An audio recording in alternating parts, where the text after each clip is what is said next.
शबरी के बारे में तो रामायण में आपने पढ़ा और सुना होगा।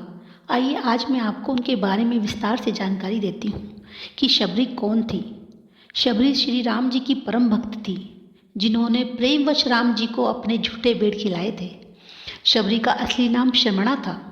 वह भील समुदाय से शबर जाति की थी। इसी कारण कालांतर में उनका नाम शबरी पड़ा। उनके पिता भीलों के मुखिया थे। श्रमणा का विवाह एक भील कुमार से तय हुआ था।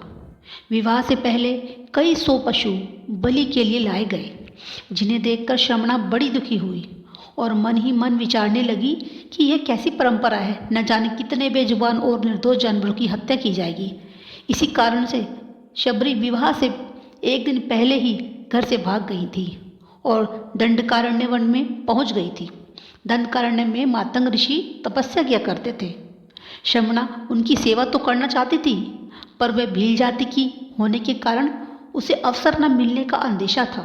फिर भी शबरी सुबह सुबह ऋषियों के उठने से पहले उनके आश्रम से नज़दीक तक का रास्ता साफ कर देती थी। कांटे चुनकर रास्ते में बालू बिछा देती थी।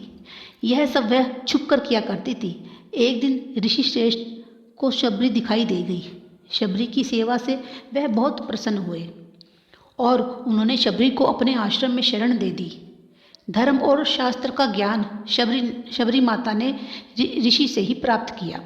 जब मातंग ऋषि का अंत समय आया तो उन्होंने शबरी से कहा कि वे अपने आश्रम में ही भगवान राम जी की प्रतीक्षा करें। वे उनसे मिलने जरूर आएंगे। पर शबरी ने कहा कि मैं आपके बिना इस वन में अकेली क्या करूँगी, मैं भी अपनी देह त्याग दूंगी। तभी ऋषि ने कहा, नहीं, श्री राम अपनी भार्या पत्नी सीता को खोजते हुए यहाँ जरूर आएंगे और तुमसे अवश्य मिलेंगे। मातंग ऋषि की मृत्यु के बाद शबरी का सारा समय राम जी की प्रतीक्षा में बीतने लगा। वह आश्रम साफ रखती, रोज राम जी के लिए मीठे बेर तोड़कर लाती थी। वह खट्टा ना हो इसके लिए वह एक एक बेर चक्कर रखती थी। ऐसे करते हुए बहुत साल बीत गए। एक दिन आश्रम के पास तालाब में शबरी पानी लेने चली गई। तभी एक ऋषि ने उसे अछूत कहकर उसे वहां से भागने के लिए कहा और एक पत्थर मार दिया, जिससे शबरी को चोट लग गई और खून बहने लगा। बहते हुए खून की एक बूंद तालाब के पानी में गिर गई। तभी पूरा तालाब का पानी खून जैसा लाल हो गया। तभी ऋषि ने शबरी को फटकारा और कहा, पापिन, तुम्हारी वजह से सारा पानी खराब हो गया। रोज ऋषि कोई ना कोई जतन करते तालाब के पानी को साफ करने का, पर सफलता नहीं मिलती। कई सालों तक प्रयत्न करने पर भी पानी साफ नहीं हुआ। जब भगवान राम वहां आए तो मुनियों ने उन्हें पहचान लिया और उन्होंने भगवान जी से कहा, इस तालाब में आप अपने पैर डाल दीजिए, जिससे पानी साफ हो जाएगा। पर तब भी कुछ नहीं हुआ। तब भगवान ने पानी के लाल होने की बात उनसे पूछी। तब शबरी को पत्थर मारने वाली बात राम जी को बता दी और कहा, वो महिला अपवित्र है, छोटी जाति की है, इसलिए ये सब हुआ। ये सब आपके गलत व्यवहार और गलत वचनों से हुआ, ये श्री राम जी ने उन सबसे कहा। उन्हें अपशब्द बोलकर आपने मेरे दिल को भी दुखाया है।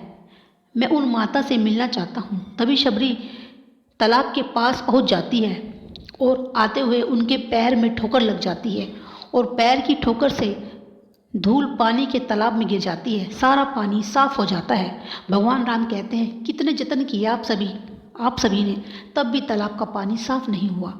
इनके पैर की थोड़ी सी धूल से ये सारा पानी साफ हो गया। ये महान तपस्विनी है। शबरी राम जी को पहचान गई थी और सम्मान सहित कुटिया में लेकर आई।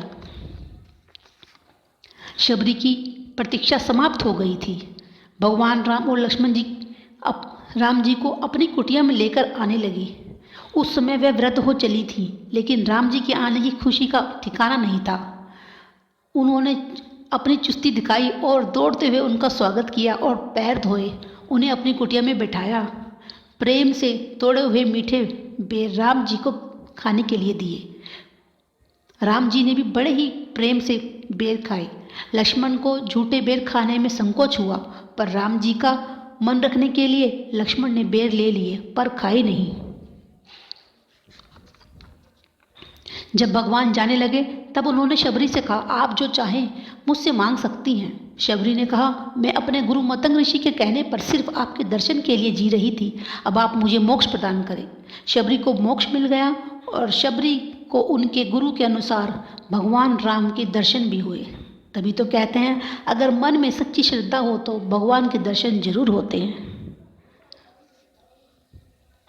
तो इसलिए अपने मन में श्रद्धा रखते हुए अगर कोई भी भगवान जी का मन में दर्शन चाहे तो उसे जरूर मिलते हैं। जैसे शबरी ने अपनी तपस्या इतने सालों से भगवान जी के दर्शन के लिए वहाँ पर वन में उनकी प्रतीक्षा करती रही, तो यह उनकी तपस्या का फल था जो उन्हें मोक्ष मिल गया।